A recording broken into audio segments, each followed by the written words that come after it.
Hello, कैसे हैं आप सब। उम्मीद करते हैं आप सभी बहुत अच्छे होंगे। तो हम सब फिर से पार्ट नंबर 2 में आ चुके हैं। आप देख रहे थे हायर एजुकेशन सिस्टम का क्लास अपने यहाँ पे, जो यूजीसी इंटरनेट की पार्ट नंबर 10 था अपना। तो अगर आपसे बात करूँ unit number 10 higher education system का, तो इसमें हमारा जो पहला यूनिट सिलेबस का पार्ट है वो है institutions of higher learning and education in ancient India. हम लोगों ने ऑलरेडी इस टॉपिक के अंदर में एक लेक्चर लगा लिया है और आज पार्ट नंबर 2 है इस टॉपिक का। चलिए कंटिन्यू करते हैं उस टॉपिक से जहां मैंने आपको लास्ट क्लास में छोड़ के मैं आपको गया था। चलिए स्टार्ट करते हैं। सबसे पहले मैं आपको सिखाऊं आगे की चीजें, उससे पहले मैं आपको बहुत ही इंपॉर्टेंट चीज मार्क करवाना चाहता हूं, ध्यान रखिएगा। देखिए, जो हम एशियंट इंडिया का जो एजुकेशन पढ़ाई कर रहे हैं इस समय, इसके कुछ फंडामेंटल कहिए, कुछ प्रिंसिपल्स हैं। तो आप लोग हेडिंग डाल लीजिएगा पहले, फंडामेंटल्स और प्रिंसिपल्स ऑफ एशियंट एजुकेशन। ठीक है, एजुकेशन अपना एशियंट इंडिया एजुकेशन, ठीक है, डाल दिया आपने, फाइन। तो अगर मैं आपसे बात कहूं तो कुछ हमारे 4 मेन फंडामेंटल्स हैं या कह सकते हो प्रिंसिपल्स हैं, जिस पे पूरा चीजें बेस्ड है। मैंने आपको पहले भी कहा हुआ है कि आपको यहाँ पे ऑल 10 यूनिट लेक्चर्स दिए जाएंगे। पहला हमारा जो फंडामेंटल है, प्रिंसिपल हमारा है, वह नॉलेज रिलेटेड टू लाइफ। यानी क्या, हम यहाँ पे जो नॉलेजेस सीखते हैं एशियंट एजुकेशन में, हमने देखा था लास्ट क्लास में गुरुकुल के बारे में, हमने पढ़ा था वैदिक चल रहा था, वैदिक अभी भी चल रहा है हमारा, और फिर इसके बाद चलेगा बुद्धिस्ट को लेके, फिर चलेगा हमारा क्या, फिर चलेगा हमारा मॉडर्न चलेगा, ठीक है। तब जाके हम लोग इस पूरे यूनिट को कंप्लीट करेंगे एशियंट इंडिया को लेके, ठीक है, फाइन। मैंने पहले भी कहा था जितना मैं पढ़ा रहा हूँ उतना पढ़िएगा, इतना डिटेल में मत चले जाइएगा जितना डिटेल में पूछेगा नहीं आपसे। तो अगर मेरा पहला क्या, हम यहाँ पे वो नॉलेज गेन करते हैं जो लाइफ से जुड़ा होता है, जो किसी से लाइफ से जुड़ा। क्योंकि आप देखो जो आप लोग पढ़ाई करेंगे, अभी देखें आपको सिखाऊंगा वेदास के बारे में, आप पढ़ोगे तो यहाँ पे जो हम लोग सीखते हैं ना, वो किसी के लाइफ से जुड़ी हुई चीजें होती हैं, ठीक है। Number 2, development in social work. पहले का जो एजुकेशन हुआ करता था, यह आपको हर तरीके से सोशल वर्क में आपको डेवलपमेंट करता था। अब आज आप पहले देखो थोड़ा सा, तो पहले के लोग थोड़ा सा चैरिटी भी करते थे, पहले के लोग ऑल राउंड में डेवलपमेंट उनका होता था। हालांकि आज भी होता है, लेकिन आज उतना नहीं होता जितना पहले हुआ करता था। आज सिर्फ टेक्नोलॉजीज आ गई हमारी, लेकिन पहले क्या था, पहले जो डेवलपमेंट हुआ करता था वो ऑल राउंड डेवलपमेंट हुआ करता था। तो ये सेकंड फंडामेंटल हमारा एशियन इंडिया का, कि डेवलपमेंट होता था सोशल वर्क में हमारा। तीसरा क्या, क्लोज एसोसिएशन। होता है क्या क्लोज एसोसिएशन, मतलब क्या, कि वहां पे पहले एक बहुत ही अलग तरीके का बाउंड कहिए, एक बहुत अच्छे तरीके का एक बॉन्ड बनता था टीचर और स्टूडेंट के बीच में, मतलब बहुत ही क्लोज एसोसिएशन था, बहुत ही मतलब जुड़े हुए दोनों थे, ठीक है। आजकल भी जुड़े हुए ऐसी बात नहीं है, लेकिन आज का सिस्टम थोड़ा बदल गया है, ठीक है। आप बहुत बार देखते होंगे, ठीक है। जब पहले क्या था ना, पहले देखो यार, मतलब कि बहुत ही टीचर स्ट्रिक्ट रहते थे, हाँ। पहले क्या था, टीचर अगर बीट भी करते बच्चों को तो भी कोई फर्क नहीं पड़ता था, कोई बच्चा उस चीज को सह लेता था। बट आज नहीं ऐसा है। In today's era that is not possible. अब पॉसिबल नहीं, इतने से चीजें बन गए हैं कि no one can beat them, etcetera etcetera, ठीक है। तो मतलब क्या, पहले क्या था, पहले क्लोज एसोसिएशन था, एक टीचर और एक स्टूडेंट बीच में बहुत ही अच्छा बॉन्ड हुआ करता था पहले के टाइम में। फिर क्या, वोकेशनल ट्रेनिंग, पहले वोकेशनल ट्रेनिंग्स भी दी जाती थी। तो ये कुछ 4 फंडामेंटल्स याद कर लीजिएगा, क्वेश्चन पूछेगा तो आप गलत मत कीजिएगा। मूविंग हेड हो गया। अब थोड़ा सा बात करते हैं, जैसे मैं आपको पहले क्लास में सिखाया था, अच्छा एक बात और थोड़ा सा भी तो सीख लीजिए अपने। देखिए थोड़ा सा हेडिंग डाल लीजिएगा वोमेन एजुकेशन को लेके। अगर मैं आपसे बात करूं वोमेन एजुकेशन को लेके, तो हमने जितनी भी वोमेन्स की एजुकेशन है, हमने उसको 2 पार्ट्स में डिवाइड किया हुआ है, लिख लीजिएगा आप सभी। एक हमारा सद्यवहास, ध्यान लिख लीजिएगा, ठीक। इसमें क्या होता है, इसमें जो गर्ल्स थी, ठीक है, वो तब तक पढ़ती थी जब तक उनकी शादी, उनकी मैरिज नहीं हो जाता था, यानी they were continuing the studies till their marriage, marriage तक वो पढ़ती थी, ठीक है। तो ये पहला आपका था जिसे कहते हैं सद्यवहास। दूसरा क्या होता है, दूसरा हमारा होता है जिसे हम कहते हैं ब्रह्मावादिनी। क्या होता है, ब्रह्मावादिनी। इसमें क्या होता है, इसमें वो जो गर्ल होती हैं वो मैरिज ही नहीं करती हैं, ठीक है, वो लाइफ टाइम तक जब वो पढ़ती रहती हैं, ठीक है। तो ये था ब्रह्मवादिनी, जिसमें वो मैरिज वो नहीं करती और वो अपना नॉलेजेस को गेन करती रहती हैं, एक्वायर करती रहती हैं, ठीक है, टिल देयर डेथ। तो वो होता है ब्रह्मवादिनी।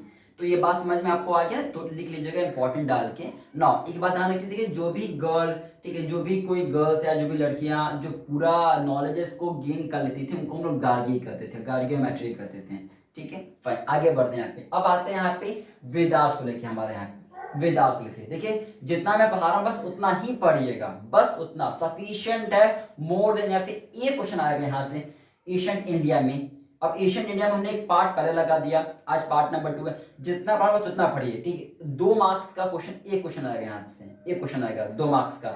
तो इतना डिटेल नहीं जाना आपको, जितना मैं पढ़ा रहा हूँ बस उतना पढ़िए, दैट इज सफिशिएंट आपके, ठीक है। ऐसा बहुत बार होता है कि हम लोग वो सभी चीजें पढ़ लेते हैं जो नहीं पूछता है, और जो पूछता है उस समय माइंड तैयारी में पता थक जाता है, तो वो नहीं होना है, ठीक है। चलो आ जाओ। इसमें जितना था मैं बता दिया, इसके बियॉन्ड नहीं पूछेगा। इसमें जितना पूछ सकता था 4 पॉइंट्स मैंने लिखवा दिया, ठीक है। आ जाओ इस पर बात करते हैं यहाँ पे वेदास को लेके, थोड़ा समझ लेते हैं वेदास को लेके। देखिए वेदास क्या, अगर मैं आपसे बात करूं तो वेदास एक संस्कृत शब्द है। वेदास एक संस्कृत वर्ड है कि संस्कृत में इसका ओरिजिन है, जिसका मतलब आप लिख लीजिएगा होता है नॉलेज, या फिर आप कह सकते हो टू नो। नॉलेजेस बोलो या टू बोलो, तो संस्कृत का ओरिजिन है। पूछ सकता है कि कहाँ का ओरिजिन, संस्कृत ओरिजिन हमारा होता है जिसका मतलब होता है नॉलेज या टू नो, ठीक है फाइन। अगर मैं आपसे वेदास की बात करूं तो वेदास समझिए है कि हमारा ये जो हमारा लिटरेचर है, तो लिटरेचर का सबसे ओल्डेस्ट जो हमारा है वो वेदास है। तो वेदास क्या, ओल्डेस्ट अमंग द लिटरेचर। ध्यान रखिएगा जो लिटरेचर हमारा है उसका ओल्डेस्ट क्या वेदास है। ऑप्शंस देगा तो गलत मत कीजिएगा, वेदास क्या ओल्डेस्ट हमारा है।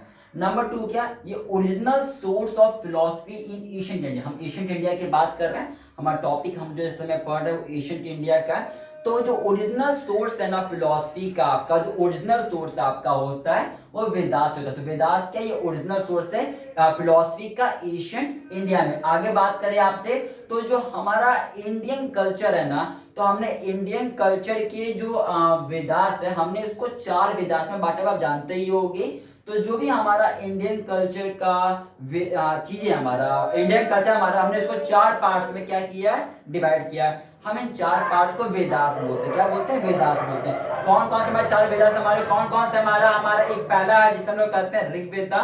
दूसरा हमारा होता है जिससे हम लोग सामवेदा कहते हैं। तीसरा हमारा होता है जिसे हम लोग यजुर्वेदा कहते हैं, और चौथा हमारा होता है जिसे हम लोग अथर्ववेदा कहते हैं। तो 4 वेदास में हमने इंडियन के कल्चर को डिवाइड किया हुआ है, ठीक है।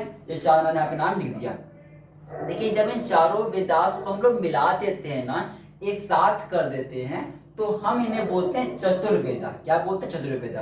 तो पूछा जा सकता है एग्जामिनेशन में आपका कि अगर 4 वेदास को हम मिला दें तो क्या बनेगा। तो अगर आप 4 वेदास को मिला देते हो तो क्या बन जाता है, चतुर्वेदा बन जाता है। क्या बन जाता है, चतुर्वेदास हमारा बन जाता है, ठीक है फाइन। आपको समझ में आ गया, हाँ सर।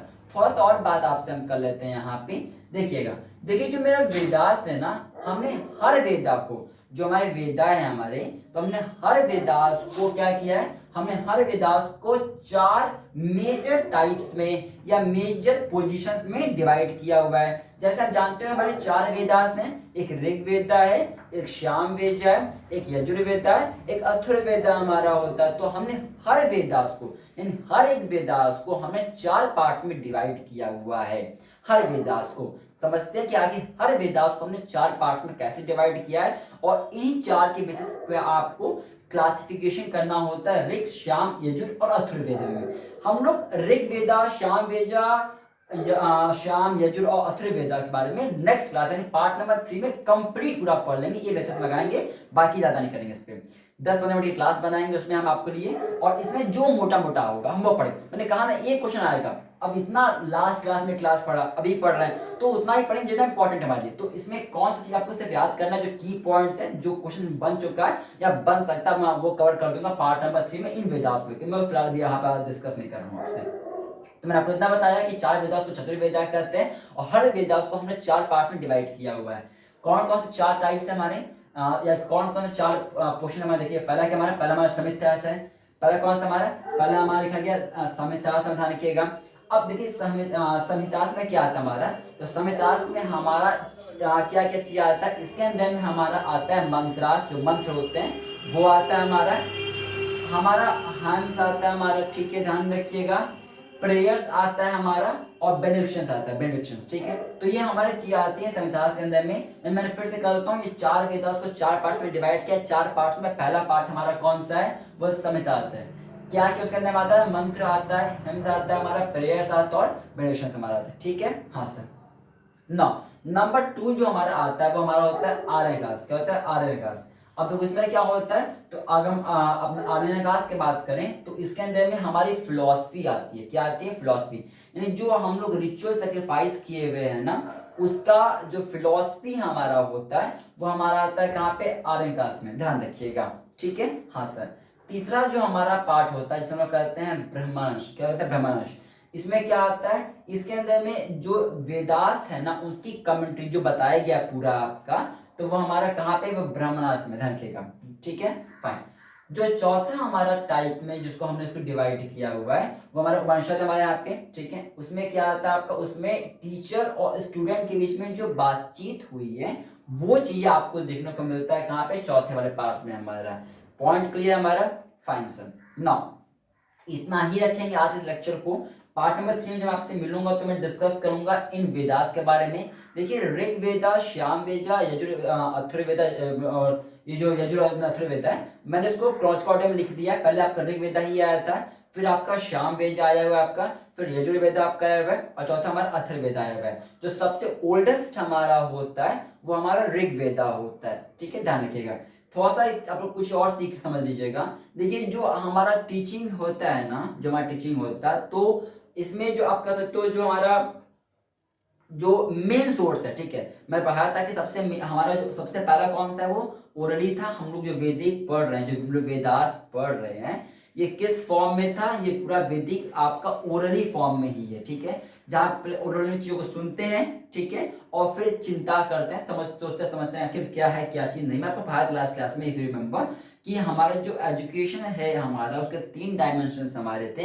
एक श्रवणा था जहाँ पे चीजों को सुनते हैं, एक मनाना था जहाँ पे चीजों को सुनते हैं, समझते हैं, अपने बेसिस पे इंटरफेरेंस, अपना कंक्लूजन ड्रॉ करते हैं, और तीसरा हमारा निर्देशना था जिसमें हम लोग क्या करते हैं? जिसमें हम उन चीजों को प्रैक्टिकल रियल लाइफ में अप्लाई करते हैं। ठीक है, चलो तो इतना रखते हैं इस पार्ट नंबर 2 को। पार्ट नंबर 3 में मिलेंगे तो हम डिस्कस करेंगे वेदास के बारे में और विषयों के बारे में। Bye, take care, all the best, see you in the next video.